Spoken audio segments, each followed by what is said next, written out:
There is a moment in every public figure's life where the carefully constructed version of themselves meets the real version, and one of them has to give way. For Will Smith, that moment came on March 27, 2022, in front of millions of people watching from their living rooms, and it came in the form of an open hand connecting with the face of a man who was simply doing his job. But what most people still do not fully understand is that the slap itself was not the story. The slap was the symptom. The story was everything underneath it, everything that had been building for years, everything that Hollywood had been quietly protecting, and everything that two comedians were now refusing to let disappear into the fog of celebrity news cycles and publicist-managed narratives. Dave Chappelle had been watching Will Smith for a long time, not in the way that fans watch their favorite stars, but in the way that one performer watches another when they recognize something familiar in the performance. Chappelle had spent years outside the Hollywood machine himself, had walked away from $50 million at the height of his own fame because he felt the machine was asking him to become something he was not willing to become. He understood better than almost anyone alive what it looked like when a person was performing a version of themselves rather than actually living.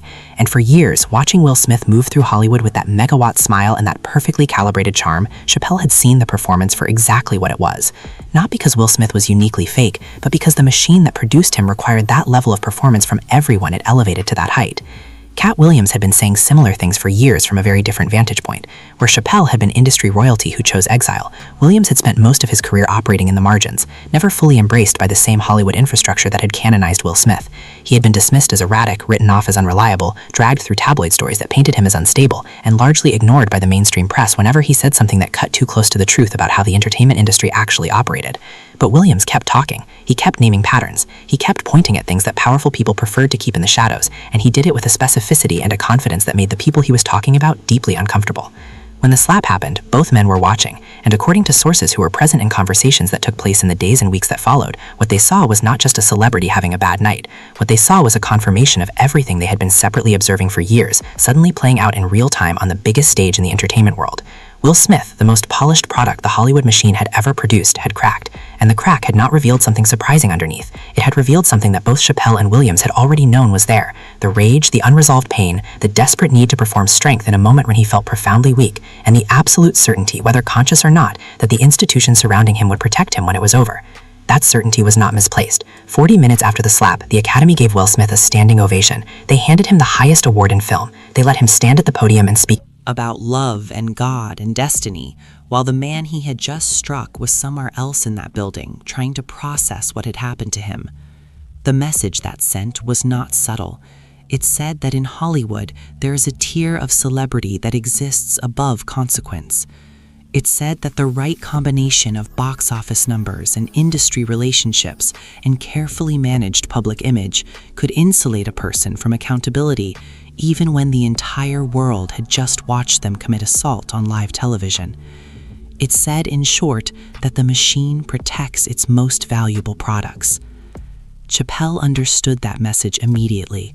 He had seen versions of it his entire career. He had seen what happened to people who challenged the machine and what happened to people who served it faithfully. He had made his own very public choice years earlier when he walked away from his show. And he had paid a significant price for that choice in terms of how the industry treated him in the years that followed. But he had also gained something that Will Smith had spent 30 years carefully avoiding gaining. He had gained the freedom that comes from having nothing left to protect.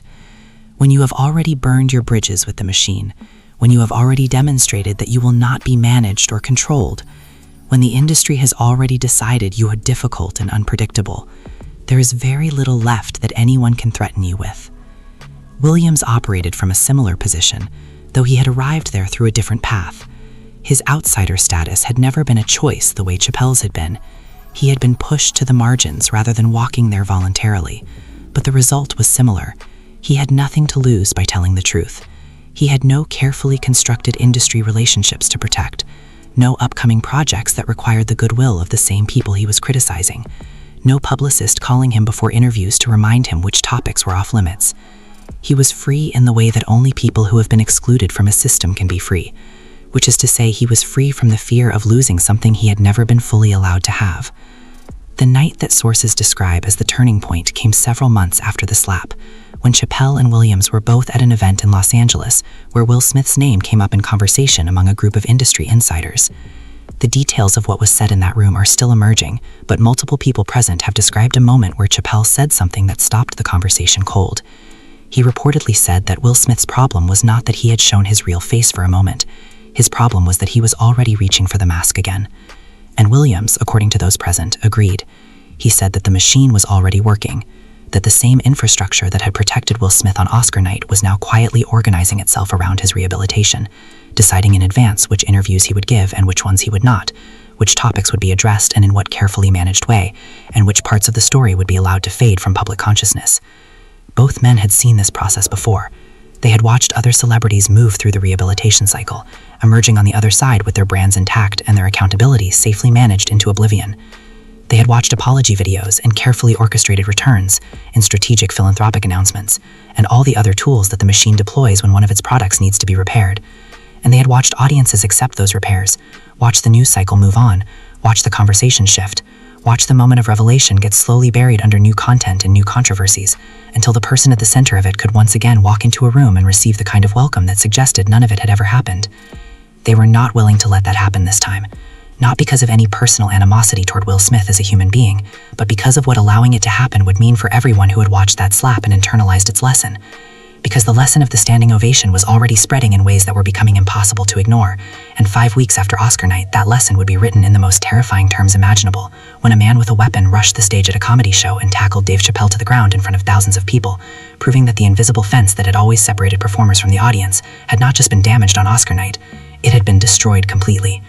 The attack on Chappelle at the Hollywood Bowl was not a random act of violence by an isolated individual with no connection to the broader cultural moment. It was the logical extension of a message that had been sent 40 minutes after the slap, when the most powerful institution in the entertainment world stood up and applauded a man who had just hit someone on a stage. You cannot separate those two events. You cannot look at what happened to Chappelle 5 weeks later and pretend it existed in a vacuum, disconnected from the moment when Hollywood told the world that attacking a performer in front of cameras carries no real consequence if you are famous enough and beloved enough and useful enough to the people who run the machine. Danny Zalden, who owns Stand Up New York, said it plainly. Before Oscar night, there was a fence. People simply did not cross it. After the slap, she said she had predicted immediately that it would happen again, that Will Smith had made violence against performers feel not just possible, but somehow justifiable, and that the industry's response had made it feel consequence-free. Chappelle was shaken by the attack in ways that he was careful not to show publicly, because showing it would have meant giving something to the people who had sent that message. But privately, according to people close to him, the attack clarified something that had already been forming in his mind since Oscar night. It clarified that silence was not an option, that the choice to let this moment pass, to allow the machine to do its rehabilitation work and move the conversation along, was not a neutral choice. It was a choice with consequences that extended far beyond Will Smith's career, or Chris Rock's dignity, or even the specific incident at the Oscars. It was a choice about what kind of industry comedy would operate in going forward, about whether performers could stand on a stage and do their job without calculating the physical risk of saying something that someone in the audience found offensive. 2 days after the Hollywood Bowl attack, Chappelle did something that told you everything you needed to know about who he was and how he intended to respond. He performed a secret show at the Comedy Store in Los Angeles. He did not take time off. He did not issue a statement about needing space to process. He got back on a stage in front of a live audience and he did comedy, and Chris Rock was there with him. The two men who had both been physically attacked within the same month stood together on that stage and turned everything that had happened into material, because that is what comedians do, and because doing anything else would have been a surrender that neither of them was willing to make. The moment that people who were present in that Comedy Store still talk about came when Chappelle turned to Rock and said that at least Rock had been slapped by someone of repute. He himself had been attacked by a man with leaves in his hair. The room exploded. But it was Rock's response that carried the real weight of the evening. He said simply and clearly that Chappelle had been attacked by the softest person that ever existed in the entertainment world. It got the biggest laugh of the night, but it was doing something much more precise than generating laughter. It was reframing the entire narrative around Will Smith in a single sentence. It was taking the image of the powerful man defending his wife's honor and replacing it with something far more deflating. Not a dangerous man, not a passionate man, a soft man, a hollow man, a man whose single moment of physical aggression had revealed not strength but the complete absence of it. Word of what was said that night spread quickly through the industry. People who had been carefully avoiding taking a public position on the slap, who had been offering diplomatic non-answers when asked about it in interviews, who had been waiting to see which way the wind was blowing before committing to any particular response, suddenly found themselves in a different landscape. Because when Chappelle and Rock stood together on that stage and delivered those lines, they were not just making jokes, they were drawing a line. They were saying that the comedy community had a position on what had happened, that the position was not going to soften with time, and that anyone who thought this story was going to quietly fade needed to recalibrate their expectations. Cat Williams was paying close attention to all of this from his own vantage point. He had been watching the aftermath of the slap with the particular interest of someone who had spent years making observations about Hollywood that the mainstream press had consistently declined to take seriously. He had been saying for a long time that the entertainment industry operated on a set of unwritten rules that protected certain people and sacrificed others, that the elevation of any individual to the level of stardom that Will Smith had achieved required a specific kind of compliance with a system that demanded performance not just on screen, but in every aspect of a public persona. He had been specific about this. He had named patterns. He had described mechanisms, and for years, the response from the industry and from the press had been to dismiss him as someone whose personal life made him an unreliable narrator of anything. But the slap had changed the reception of everything Williams had been saying, because here was Will Smith, the machine's most perfected product, cracking in real time on the biggest stage available, and the crack was revealing exactly the kind of thing Williams had been describing for years: the performance collapsing, the mask slipping, the real person underneath the carefully managed image suddenly visible to everyone in the most unflattering possible light. People who had previously dismissed Williams as erratic were now going back and listening to old interviews with different ears. They were finding that the things he had said, which had seemed like the ramblings of someone with an axe to grind, were starting to look like an unusually accurate map of a territory that was only now becoming visible to everyone else. Williams made a decision in the months following the slap that would ultimately prove to be one of the most consequential decisions of his career. He decided that the moment was right to say publicly and in detail everything he had been observing about Hollywood for years, and to connect it directly to what had happened on Oscar night in a way that gave people the structural context they needed to understand why that slap was not just a bad night, but a symptom of something much deeper and much more systemic. He began preparing for what would eventually become one of the most watched interviews in recent memory, a conversation on Shannon Sharpe's Club Shay Shay podcast, where he would name names, provide context, make specific and detailed accusations, and deliver all of it with the calm confidence of a man who had been waiting years for the world to be ready to hear what he had to say. The preparation for that interview, according to people familiar with the situation, involved conversations with Chappelle. The two men had known each other for years and had a relationship built on mutual respect for each other's willingness to say things that other comedians would not say. They were not coordinating their public statements in any formal sense, but they were talking, and those conversations were shaping both men's understanding of what needed to be said and how it needed to be said. Chappelle had already begun delivering his own public analysis of Will Smith in his live performances, had already offered the philosophical framework about the mask and what it meant and what it cost, had already said in front of audiences that Will Smith had spent 30 years performing a version of himself, and that Oscar night was the moment the performance broke down. Williams was preparing to take that framework and fill it with the specific, documented, named details that would transform it from a philosophical observation into something that felt much more like a reckoning. What neither man fully anticipated was the scale of the response that was coming. They knew they were saying things that people needed to hear. They knew they were addressing a cultural moment that the industry was trying to manage into silence. But the degree to which the public was ready, hungry even, for exactly this kind of unflinching analysis of what had happened and what it meant was something that would only become clear when Williams sat down with Shannon Sharpe and began to talk, and the internet caught fire in ways that no one in Will Smith's camp had been prepared for, and no publicist in Hollywood had a strategy to address. The interview dropped and the world stopped scrolling. That is not an exaggeration.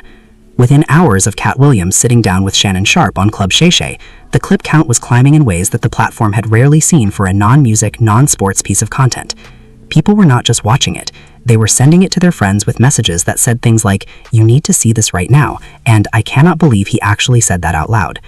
The reason was not just what Williams was saying, though what he was saying was extraordinary in its specificity and its fearlessness. The reason was how he was saying it. He was calm. He was precise. He was not performing outrage or playing to the camera or reaching for dramatic effect. He was simply telling the truth as he understood it, with the unhurried confidence of a man who had been waiting for this moment for a very long time and was in absolutely no rush now that it had finally arrived. He talked about Hollywood as a system, not as a collection of individuals making individual choices, but as a machine with its own logic, its own incentive structure, its own methods of rewarding compliance and punishing resistance. He described the process by which a person gets elevated to the level of stardom that Will Smith had achieved, and he was unflinching about what that process requires. It requires the creation of a persona that is more palatable and more profitable than the actual human being. It requires the suppression of anything that does not serve the brand. It requires a level of performance that extends far beyond the screen and into every public appearance, every interview, every red carpet moment, every carefully staged candid photograph. It requires, in short, that you agree to stop being yourself in exchange for the kind of fame and wealth and institutional support that most people can only dream about. Williams had watched Will Smith make that agreement and execute it with a skill that he genuinely acknowledged was remarkable. He was not dismissive of the craft involved in what Smith had built. He understood that maintaining that level of performance for 30 years required real discipline and real intelligence. But he was also clear about what the agreement cost. It cost Will Smith the ability to process his own pain in private, because everything in his life had become public property, managed for maximum brand value. It cost him the ability to have a genuine relationship with his own emotions, because genuine emotions are unpredictable, and unpredictability is the enemy of brand management. It cost him, ultimately, the ability to respond to the accumulated weight of everything he had been carrying: the public humiliation of the Entanglement confession, the years of online mockery, the slow erosion of the invincible box office draw status he had once possessed, in any way other than the way he finally did respond, which was explosively, publicly, and in the worst possible setting imaginable. Williams connected this directly to the slap in a way that went beyond anything Chappelle had said in his performances. Where Chappelle had offered the philosophical framework, the mask and what it concealed, Williams provided the structural explanation for why the mask had been built in the first place and who had benefited from its construction. He named the people and the systems that had invested in keeping Will Smith's real self hidden beneath the performance, and he named them not with the vague gesturing of someone making insinuations, but with the specific confidence of someone who had been inside enough rooms to know exactly how the machinery operated. The reaction from Hollywood was immediate, and it was telling, not public. Nothing in Hollywood happens publicly when the industry feels threatened. It was the quiet kind of reaction, the kind that happens in phone calls and text messages and conversations at industry events, where people speak in careful language that says everything without technically saying anything. Sources who were present in various settings in the days following the Williams interview described an atmosphere of genuine alarm among certain powerful figures in the entertainment world. Not alarm at what Williams had said about Will Smith specifically, but alarm at the broader implication of what he had done, which was to describe the machinery itself in terms that anyone watching could understand, to make the invisible visible in a way that the industry had spent decades and enormous resources keeping invisible. Will Smith's team was in crisis mode. This was not the first time they had been in crisis mode since the slap, but it was the first time the crisis felt genuinely unmanageable. The apology video that Smith had released on YouTube in July of 2022, the one that Chris Rock had publicly dismissed as a hostage video, had been a calculated attempt to control the narrative, to get ahead of the story, to demonstrate a version of accountability that was managed enough to serve the rehabilitation process, without requiring any genuine engagement with the substance of what had happened. It had not worked particularly well even at the time of its release. Rock's dismissal of it had ensured that, but it had at least represented a coherent strategy. What Williams had done in his interview was not something that a YouTube apology video had any hope of addressing, because Williams had not just described what Smith had done, he had described why Smith had done it, and who had helped create the conditions that made it inevitable, and that was a much larger and much more complicated thing to respond to. Chappelle watched the response to the Williams interview with a satisfaction that he later described in performances as feeling like watching a window get opened in a room that had been sealed shut for years. He had been saying versions of what Williams said for months in his live shows, but the reception had been filtered through the particular lens that audiences bring to stand-up comedy, which tends to soften the edges of even the sharpest observations by framing them as performance rather than testimony. Williams had delivered the same material as testimony, sitting in a chair, speaking directly to camera without the protective framing of a comedy set, and the effect was completely different. It felt like a deposition. It felt like evidence. It felt like the kind of thing that does not go away, because it has been said in a context that does not allow for the comfortable dismissal that comedy sometimes enables. The two men spoke again after the Williams interview aired. According to people familiar with the conversation, Chappelle told Williams that he had done something that could not be undone, and that he meant that as the highest possible compliment. Williams reportedly responded that undoing it was never the point. The point was to make sure that the people who needed to hear it could no longer pretend they had not. Because that was the thing about Will Smith's situation that both men found most important to address. It was not just that he had done something wrong. It was that the system surrounding him was organized around ensuring that the wrongness could be processed and managed and eventually forgotten, and that the forgetting served the system's interests, even if it served no one else's. Chris Rock had been watching all of this from a position that was different from both Chappelle and Williams. He was the person who had actually been hit. He was the person whose face had been the surface on which Will Smith had chosen to perform his moment of displaced rage.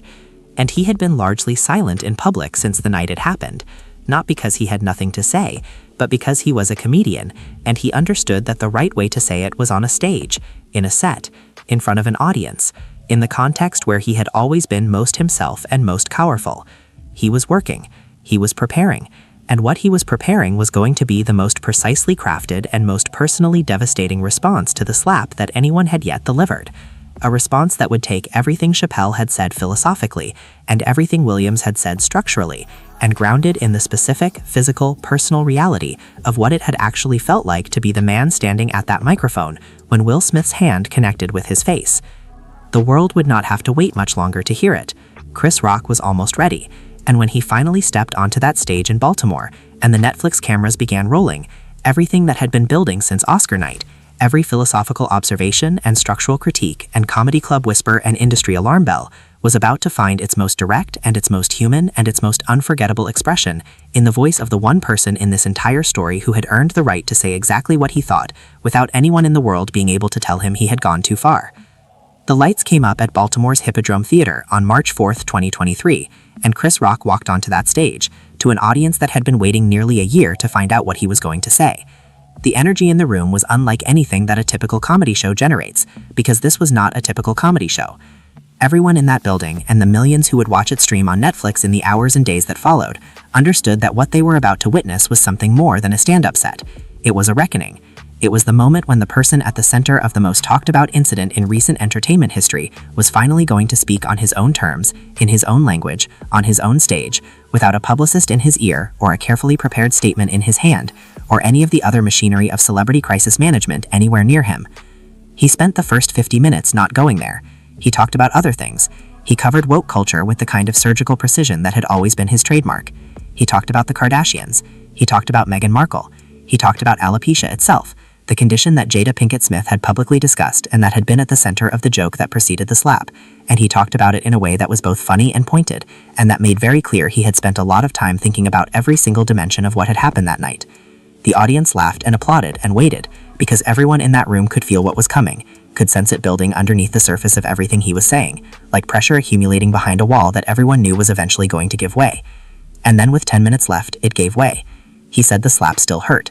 He said he still had "Summertime" ringing in his ears, a reference to Will Smith's biggest rap hit that transformed Smith's most famous artistic achievement into a punchline about ongoing physical pain, and it was the kind of joke that only works if the person making it has genuinely earned the right to make it, which Rock had earned in the most direct and undeniable way possible. The audience's laughter carried something in it that was different from the laughter earlier in the set. It carried recognition and relief and a kind of collective exhale, the sound of people finally hearing someone say the thing that everyone had been thinking for a year.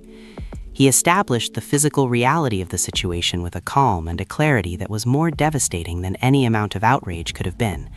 He noted that Will Smith was significantly larger than him, that Will Smith had played Muhammad Ali in a major motion picture and had trained for that role with the kind of physical preparation that professional athletes undertake, that Chris Rock had played a character named Pookie in a film and a piece of corn in a children's movie.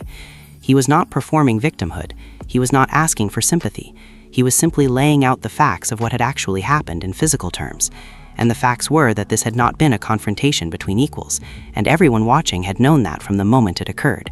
It had been a large, physically powerful man hitting a smaller man who was holding a microphone, and who everyone in that theater, including Will Smith, knew was not going to hit back. Then he said what he had come to say. He had nothing to do with the situation between Will and Jada. He had no entanglements. The word landed in the room like a stone dropped into still water, sending ripples out in every direction simultaneously. Because everyone watching understood exactly what that word meant, and exactly why he was using it.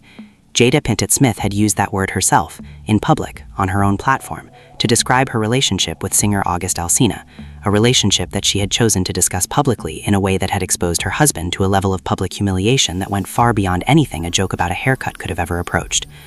Rock laid out the timeline with a precision that felt almost clinical in its effectiveness. He pointed out that everybody in the world had been calling Will Smith names and calling Jada a predator in the aftermath of that Red Table Talk episode. He pointed out that the people who had actually caused Will Smith pain, who had actually humiliated him publicly, who had actually damaged his marriage and his reputation and his sense of himself as a man, were not standing on a stage at the Oscars holding a microphone. And then he asked the question that he already knew the answer to, and that everyone watching already knew the answer to. Who did Will Smith choose to hit? Not the people who had called him names online, not August Alsina, not anyone who had actually been involved in or commented on the situation that had genuinely wounded him. He hit Chris Rock, a smaller man, a man he had known professionally for years, a man who was standing at a microphone doing a job, a man who he was absolutely certain would not hit back. Rock called it weak behavior, and he was right, but he was doing something more sophisticated than simply calling Will Smith weak. He was describing the specific psychology of what had happened in a way that stripped away every romantic interpretation of the slap that had been offered in the years since it occurred. He was dismantling the narrative that had been quietly circulating in certain corners of the internet, and even in certain celebrity circles, the narrative that painted Will Smith as a man driven to the edge by love for his wife, a passionate defender of the woman he loved who had simply reached his breaking point. Rock was saying clearly and without any ambiguity that that narrative was false, that what Will Smith had done was not passion, it was not love, it was not protection. It was the act of a man who needed to perform strength he did not feel, who needed to manufacture a moment of dominance to compensate for a long period of public emasculation, and who chose the safest possible target at the highest possible profile moment to do it. The portrait Rock drew that night was the most complete and the most human and the most painful portrait of Will Smith that anyone had yet offered, more complete even than Chappelle's philosophical framework, and more personal than Williams' structural critique, because Rock was the only one of the three who had actually been in that moment, who had felt the physical reality of it, who had stood there in the seconds after it happened trying to process whether what had just occurred was real. And what he was saying was that the man who had done it was not a villain in the traditional sense. He was something more complicated and in some ways more sad. He was a person who had spent so long performing a version of himself that he had lost the ability to process his own pain in any way that did not involve performance. And when the pain had finally become too much to contain, the performance he had chosen was the worst one available to him. The special was the most watched comedy event of the year. The numbers were not close. People who had not watched a stand-up comedy special in years sat down and watched Selective Outrage from beginning to end, and then sent it to everyone they knew. And in the days that followed, something happened that no one in Will Smith's camp had been fully prepared for, which was that the conversation did not move on. Normally, at this point in a celebrity rehabilitation cycle, the public attention begins to diffuse. New controversies emerge, new content floods the feed. The algorithm moves people along to the next thing, and the thing before it begins to recede. But the combination of what Rock had said, and what Williams had said, and what Chappelle had been saying for months in his live performances, had created something that was resistant to the normal mechanisms of forgetting. It had created a complete and coherent narrative, one with a philosophical dimension from Chappelle, a structural dimension from Williams, and a personal and human dimension from Rock. And complete, coherent narratives do not dissolve the way isolated incidents do. Will Smith went quiet. His team released careful statements. Sources close to him told reporters that he had not watched Rock's special directly, but had been told what was said, that he was hurt, that he had gone too far by bringing Jada into it again, that he wanted everyone to move on.